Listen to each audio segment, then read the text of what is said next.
Bears -3 at Lions. Let's get through this one quickly, and we'll get to some college football. This game stinks. This game sucks. I'm sorry. I'm not saying it because it's on Fox and it's not on CBS. And, like, I love Fox. Fox is great. Why do you do this? Why do you put me in these situations? I love Fox. I praise Fox's music guy all the time. He plays Fish. He plays Panic. I watch games on Fox. I think Joe Buck is underrated. I think Brady, when he does those little college football cowboy hat thing, dancing around, I think that's great too. Look, you're going to do something crazy. You know what? You don't know it, but you're the Charlie Day of the group out there with Urban and all those guys. You're going to have to pick Michigan because Urban can't pick them. No, he can't.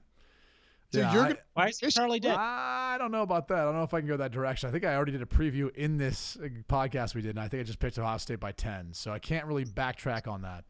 The internet will never call you out for being wrong or giving two different opinions.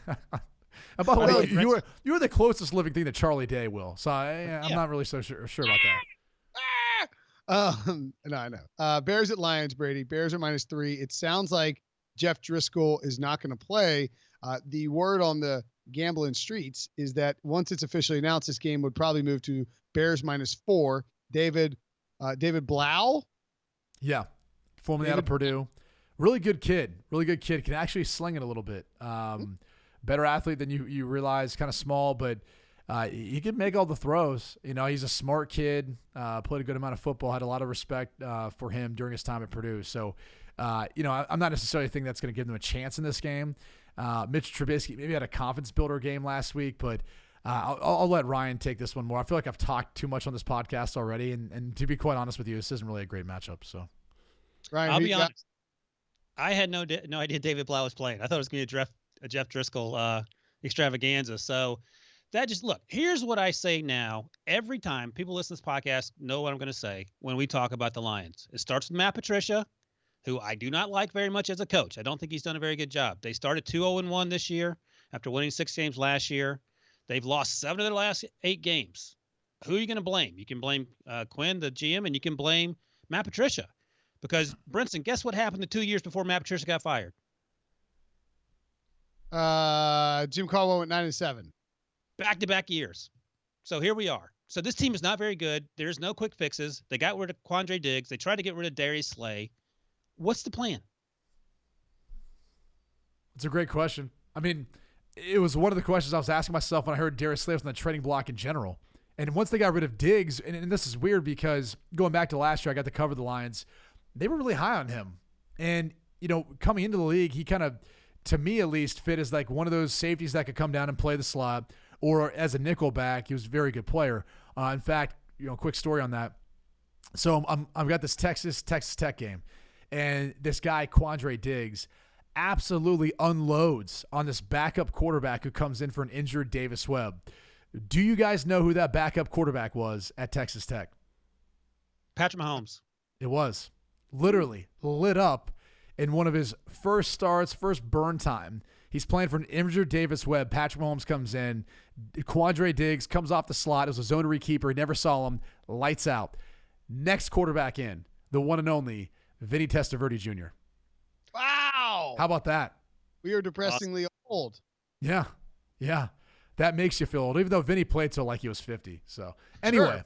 Also, like LaTroy Hawkins, who's Patrick Mahomes' godfather. The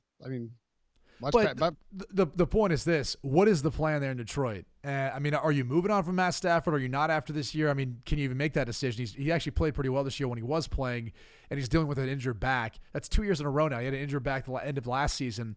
Offensively, they can't seem to keep Kerryon Johnson healthy. Bo Scarborough's done a good job, though, in his spot work. So maybe you keep kind of riding him to see what you have in him. But defensively, they've really taken a step back. And that's where you wonder, like, you're getting rid of all these players. And at some point, is the defense going to improve? Or you're trying to move on from some of these players? It's just a little bit worrisome, the direction that the defense is going, considering that's supposed to be Matt Patricia's thing. Yeah, and by the way, Chris Burke of The Athletic, a former coworker of ours at the late, great Fan House, pointed out he basically did a breakdown, like, all right, let's take a look at the Matt Patricia, Bob Quinn regime and see how it's gone. And he pointed out that from January 1st, 2018, Bob Quinn was basically like 9-7 ain't going to cut it. That's not good enough. It's like, well, then what is this? If 9-7 isn't good enough with a bad roster, then what is this? What are you doing, Lions? What, are you just cycling through? Are you just like muddling through another cycle of mediocrity? I mean, because you're about to get blasted at home by the Bears on Thanksgiving. It's just getting old to watch, and I hope David Blau can take care of business, but I don't think it's going to happen. I'll take the Bears -3. I'll also take the under 39. They're not scoring points in this game. No, I agree. This is some 3-7-1 BS, to quote Jeff Fisher. I'm taking the Bears and the Bears straight up and against the spread.